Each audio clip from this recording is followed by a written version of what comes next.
Shu yerda qolishni istamayapti. Vatanga qaytib borib o'lishni istayman deyapti. Masjidul Haromdamiz.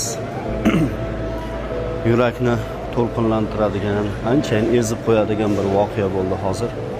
Bir otaxon qotmadan kelgan, ammo munkullab qolgan otaxon o'rta yoshli nevarasi bilan birgalikda hojilarga haramda hadya tarqatib berdi. Yeguliklar. Va bizni oldimizga ham keldida, assalomu alaykum vatandoshlar dedi. Va hadya berdi bizga ham. Keyin qayerdansizlar dedi. Ya'ni viloyatimiz so'rayapti. Men Surxondaryodanman dedim. Birdan menga yalt etib qaradida, bir qadrdonni topganday, Surxondaryoni qayerdansiz dedi. Muzroboddanman dedim. Birdan meni quchoqladi, turdim o'rnimdan. Men Sheroboddanman dedi.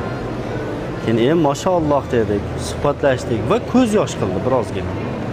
Men aytdim, otaxon, qancha bo'ldi bu yerga hojibobo kelib yashayotganingizga desam, men dedi 12 yosh edim. Yurtimizni shu ruslar bosib olib, rosa qatag'on boshlanib, Stalin davri boshlanib, qiraqir bo'layotgan paytida bobom rahmatli otamni, onamni, amaklarimni va bizni olib avval Afg'onistonga, keyin Arabistonga kelganmiz, muhojir bo'lib kelganmiz dedi. Yig'lashimning ikkita sababi bor dedi. Birinchisi, bobom rahmatli Qirol Faysal davrida Qirol Faysal Buxoriylarga, ya'ni Movarounnahrliklarga, O'zbekistonliklarga fuqarolik va Toifdan yer berganda bobom rahmatli Toifdagi yerni olib, ammo fuqarolikni olmagan, bizga ham oldirtirmagan dedi. Sababi agar hozir fuqarolikni olsak, keyin vatanga ketmaydi bolalarim, nevaralarim. Biz lekin qaytib ketamiz vatanga, bosqinchilar yo'q bo'ladi.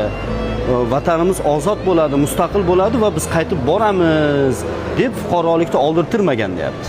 Faqat yerni olganmiz deyapti. Va bobom rahmatliga, ota-onamga armon bo'ldi vatanga qaytib ketish. Mana shu tuproqlarda o'lib ketdi deyapti. Ikkinchisi, bizdagi vatanga bo'lgan muhabbat bir lahza bizning tarqiga yo'q.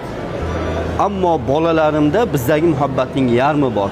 Nevaralarimda umuman O'zbekiston, Movarounnahr, vatan, Surxondaryo degan tushunchani o'zi yo'q. Bular Saudiyani vatan deb biladi nevaralarim.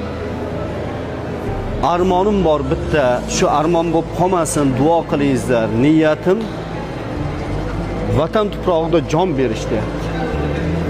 Surxondaryoga borib, Sherobodga borib o'lishni xohlayman.